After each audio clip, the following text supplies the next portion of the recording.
Bueno, vamos a pasar a explicar el punto 5. En el punto 5 se nos pide graficar una oscilación de θ en función del tiempo, teniendo en cuenta este incremento de potencia del punto 4, que recordamos que era de 500 kilowatts. Y además se nos dice que el coeficiente de amortiguación es 0. Y se nos da el valor del coeficiente de inercia de 5 megawatts por segundo sobre MVA. Bueno, al darnos este coeficiente, ya vamos a saber que vamos a tener energía cinética e inercia, ¿no?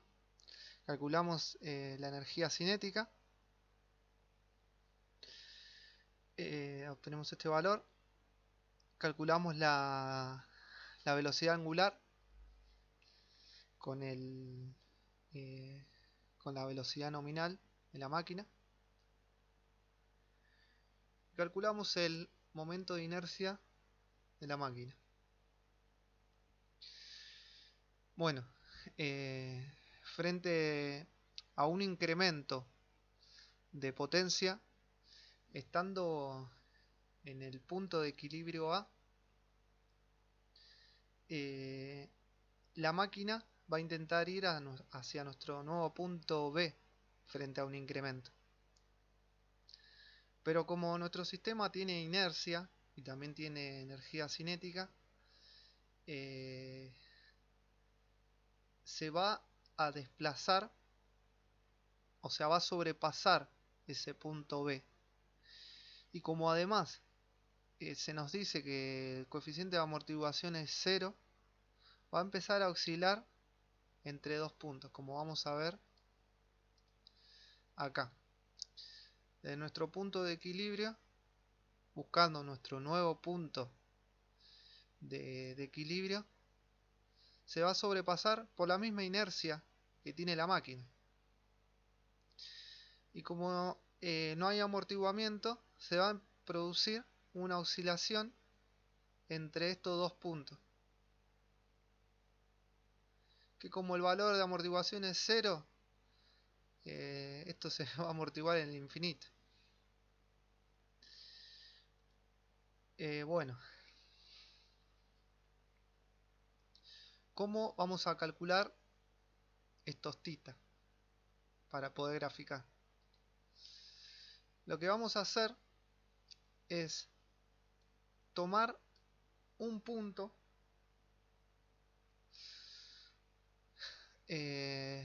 teniendo la recta de factor de potencia 0,6. Vamos a tomar un punto,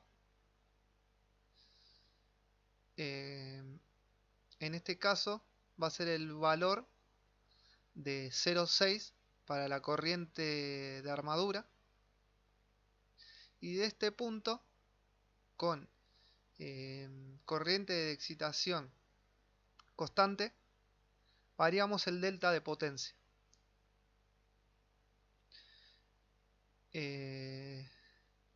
Y ahí vamos a tener un delta θ.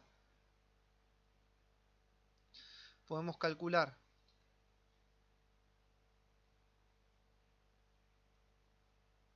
bueno, acá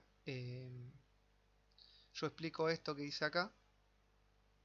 Teniendo este punto de funcionamiento, agregamos un delta P, obviamente en por unidad, o sea, trazando de este punto, calculo el valor de potencia activa en por unidad, que me da 0,36, y le adiciono el 0,1 en por unidad correspondiente a la variación. En este caso tengo 0,46 y lo traslado hasta la circunferencia de corriente de excitación constante. Ahí trazo mi nuevo punto.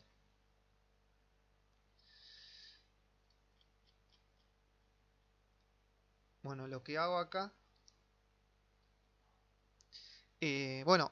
antes que nada, vale la aclaración que nuestro ángulo θ es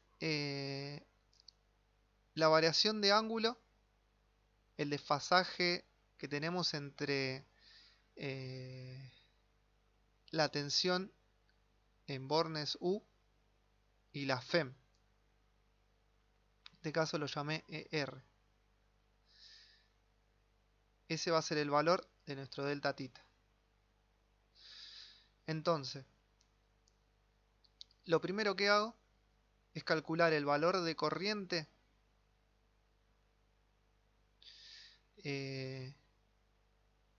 con el ángulo correspondiente al factor de potencia 0,6. Primero vamos a sacar el valor de la FEM para el estado inicial, ¿no? Bueno, este phi ya lo tenía del ejercicio anterior para factor de potencia de 0,6. La corriente con este ángulo, la tensión de fase en 0. Calculamos el ángulo de la FEM.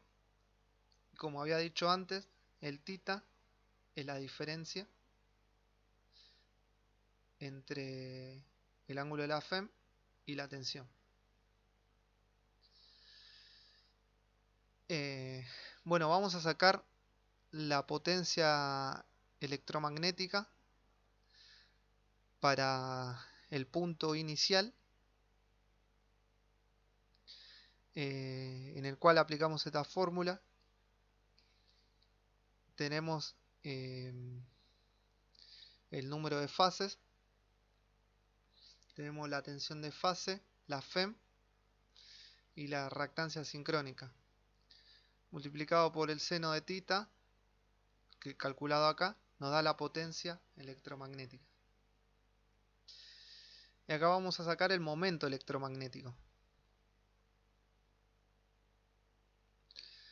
Esto nos va a servir más adelante. Ahora vamos para el estado B. Como ya dijimos, nuestro nuevo punto de funcionamiento, calculamos desde en forma gráfica, calculamos el ángulo de desfasaje que vamos a tener entre U y la corriente de armadura. En este caso va a tomar el valor de 45 grados. Y vemos que nuestro valor por unidad de la corriente de armadura también cambió. O sea, cambia tanto en módulo como en ángulo.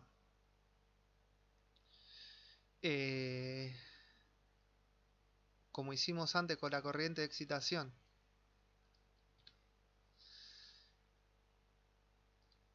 Con una circunferencia desde el origen y la escala correspondiente, podemos calcular ese valor. Vamos a ver que ya no va a ser 0,6 como antes, sino que va a tomar un valor superior. Y ese es el valor que vemos reflejado acá en por unidad. 0,65 multiplicado por la corriente nominal y por el ángulo nuevo de desfasaje, vamos a tener nuestro valor fasorial de la corriente de armadura. La tensión en bornes no cambia, así que haciendo nuevamente la suma fasorial, vamos a obtener nuestro nuevo valor de la FEM, que va a ser este. Al tener, o sea, al variar a excitación constante, el valor en módulo vemos que va a ser el mismo. Va a ser el mismo valor. Lo que sí va a cambiar va a ser su ángulo. Porque si trazamos, por ejemplo, ¿no?,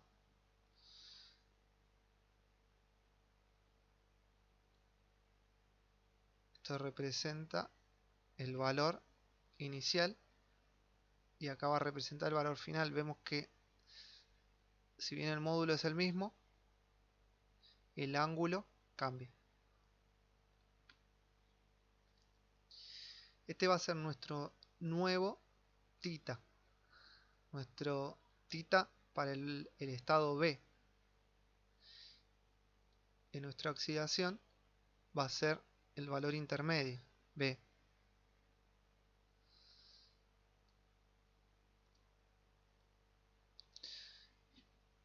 Bueno, teniendo el θ en el punto B y en el punto A, podemos calcular el delta θ. Y acá calculamos, bueno, el valor de θ1 nuevamente, lo expresamos. Bueno, cuando realizamos este estudio,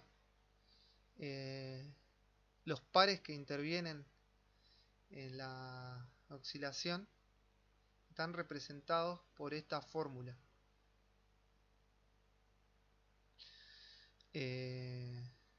Como no tenemos amortiguamiento, vemos que este término se va. Hay algunos que permanecen constantes, así que cuando derivamos para ver la variación que tenemos en cuanto varía nuestro ángulo θ, llegamos a una ecuación de segundo orden, una ecuación diferencial.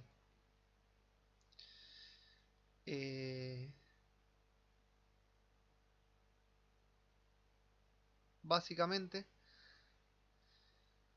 vemos que tenemos un término asociado a la inercia, un término asociado al amortiguamiento y un término que va a estar asociado al par electromagnético. Como en nuestro caso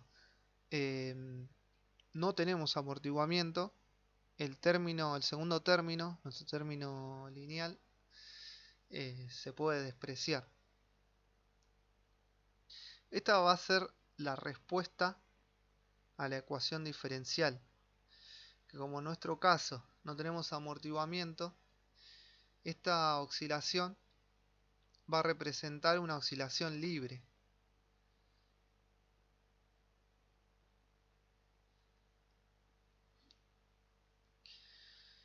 Bueno,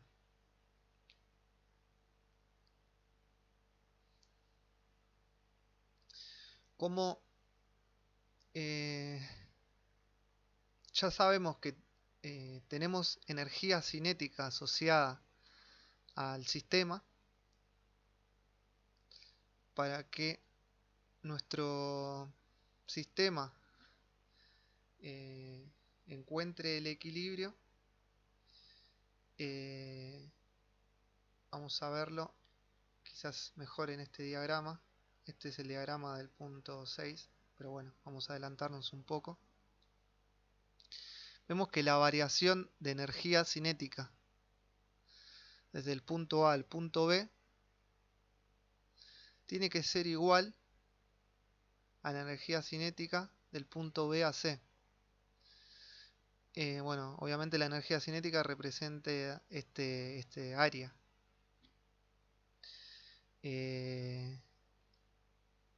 Por ende, ¿qué queremos decir con esto?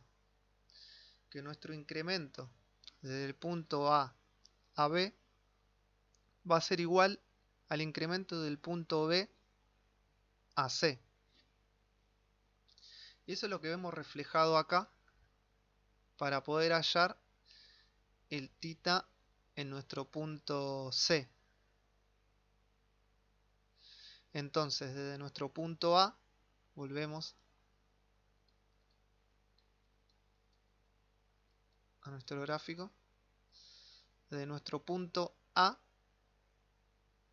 Si queremos llegar hasta C para definir los límites de la oscilación, vemos que si a le sumamos 2 unidades de incremento, llegamos al punto C. Y eso es lo que vemos reflejado en esta ecuación. Bueno, por último, lo que hacemos es calcular el periodo de oscilación. Para eso necesitamos los números del el par de- de polos de la máquina y el par sincrónico de la máquina. Mediante esta ecuación lo podemos calcular, ya que tenemos todos los valores. Llegamos a este valor.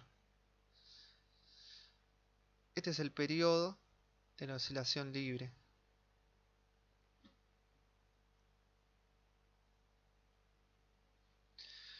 Bueno, y acá en este gráfico, que también vemos acá, tenemos representado θ en función del tiempo, teniendo nuestros puntos límites, y sabemos que en este instante hasta acá la potencia se mantiene constante en su valor.